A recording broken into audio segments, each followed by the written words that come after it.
there.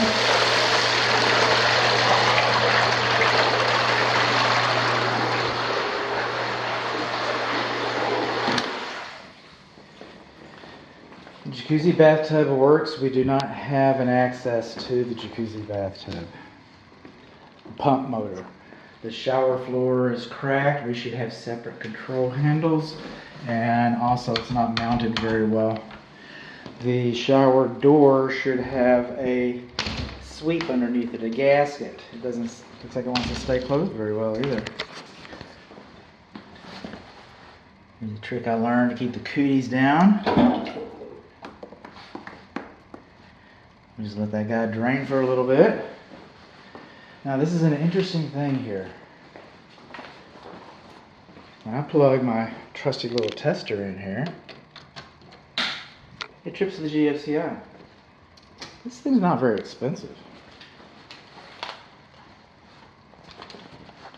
This thing's pretty darn expensive. Okay, I reset this, and everything's unplugged. The Scentsy candle and the lamp, everything's unplugged. Trips. Look at this guy with 2 testers. How about that? Look here. It doesn't trip. Let's try the Scentsy candle. It doesn't trip. Why does it not trip with stuff? It's there for stuff. And it doesn't trip with my testers. Now I could say that my testers are finding a fault, but I haven't even gotten a chance to push the button. You have to push this to make it work.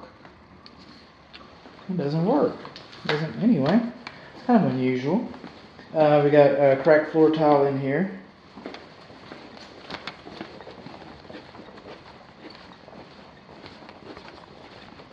This is the fireplace. It's an appliance.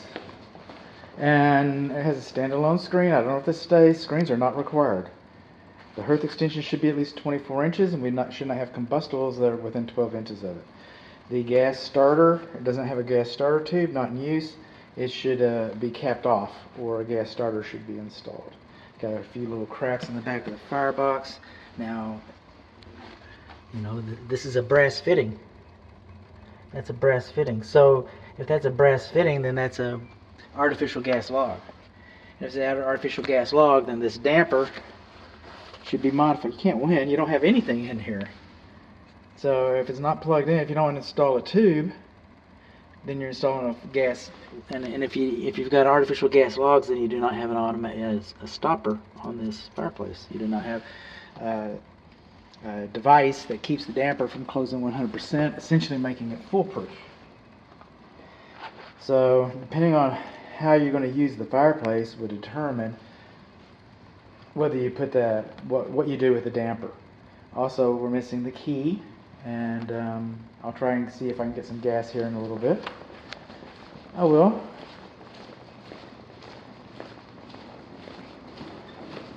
The dishwasher. Oven. Smells like dinner's done. Okay, 350 and 350. Cancel off.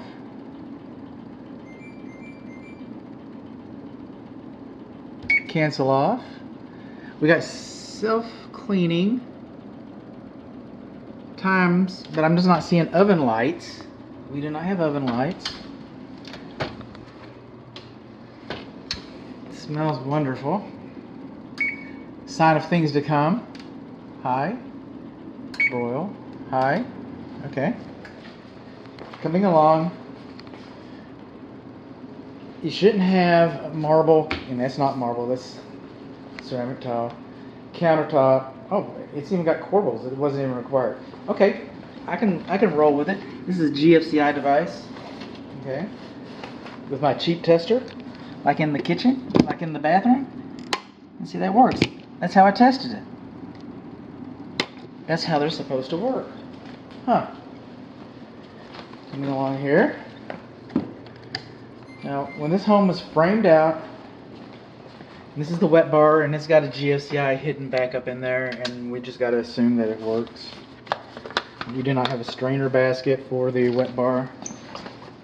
We do not have an escutcheon plate for the wet bar drain. I haven't tested the orientation yet. But an electric receptacle outlet shouldn't be recessed more than 6 inches underneath the countertop like that. Because in case you want your Scentsy candle up there and then somebody can hook onto that. So when this home is framed out back into the studs, all the boxes, outlet boxes for switches and receptacles, were stuck out so that when the drywall was installed, then this is all flush and nice. But then we wanted this splashback. Still waiting for hot water. No, we don't have hot water. It looks like we have hot water. Look at there. You got cold and cold. You got left cold and right cold. Okay. Let me see what we've got going here. Digging all this stuff out of my pockets.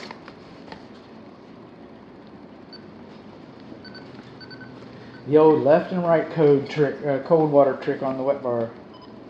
So when we come out here, we added all this splashback. The strobing effect is the lights coming through the fan. So the splashback comes out a little bit. And we have our receptacle outlets, outlet receptacles. GFCI on that one, see?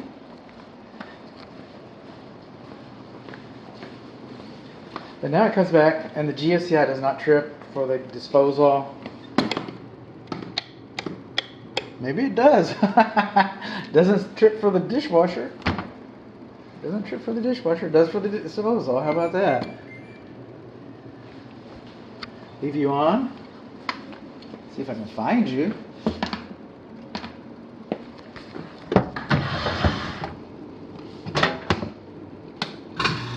There we go. 3/4 horsepower. So this receptacle was installed. You have the splashback. Now you got this space. Okay? That compromises the fire blocking. And they sell these things called extenders that come out. They cost about $2 a piece. They'll cost more than that. You know, they'll charge you some tax. That's how they get you. And they just slide in there. And so for like $14, $15, you know, for less than $20, they could have done it right. They could have done it right. Now, since this didn't fit in here right, the screws wouldn't make. So what they used, instead of machine screws, like should go in there next to the electrical wiring, they put sheetrock screws, drywall screws in there. Drywall screws are sharp. They bite things like electric wires. They'll make their own way.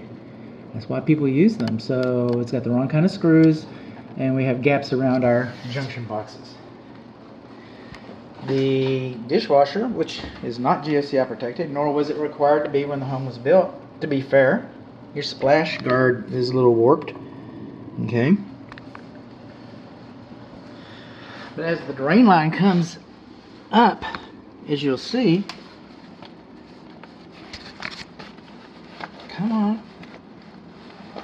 Everybody's tired of this. It's not attached to the bottom of the sink, so you don't have a proper anti-siphon device for the dishwasher. And we've got some corrosion on the case of this 3/4 horsepower garbage disposal, food waste disposal. This is when the house was treated for subterranean termites. Okay, we've got a little bit of storage here. Chillers are beyond the scope of this inspection. These undercovered fluorescent tubes, they should have protective prism covers on them. They should. Because when those tubes break, they're full of noxious stuff. So you kind of want to protect your food sources. This is the chiller right here. Feels chill. That's probably sales. Unknown. Good home, this is a bud. So, this is the vent. Come on. There you go.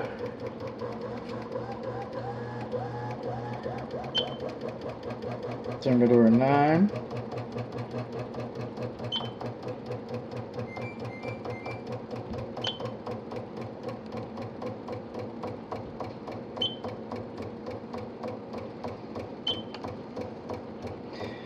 Okay.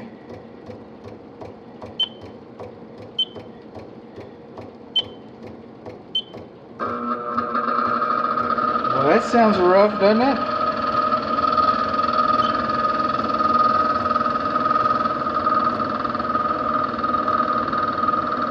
Come on. Pen says.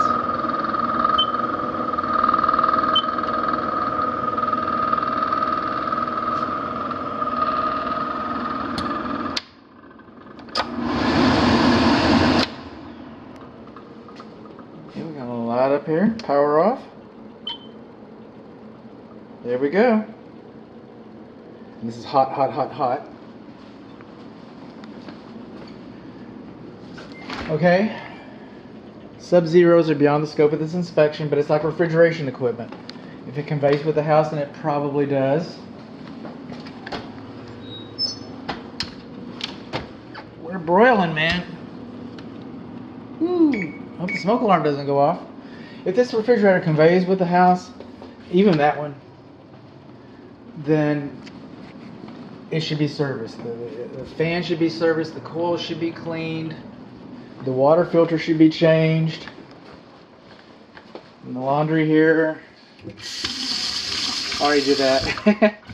We have GFCI over here. That's an ironing board. And then over here, the laundry equipment is labeled hot and cold. It's labeled, what is it, cold and cold. We know one's hot. We know that. We do not have GFCI protection over here either. Moving along.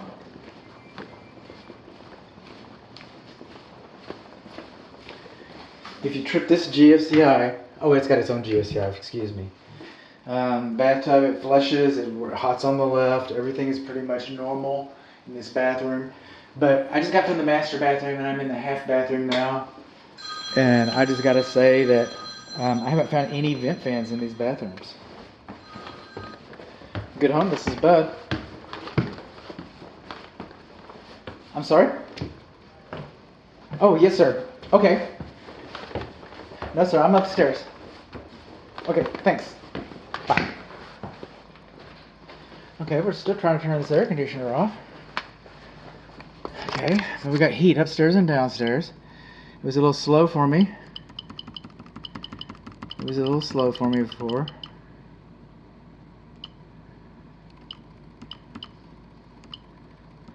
And then cooling.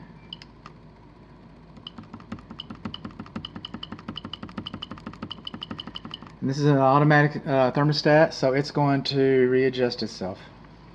And I am going to put my mask back on because my clients come in. I have windows open and stuff. But here we go. Here we go. Another bathroom. No vent fan. Separate control handles, loose stopper. Commode's fine, everything's fine. GFCI works as normal up here. Plumbing looks, plumbing looks normal. So that's what we got.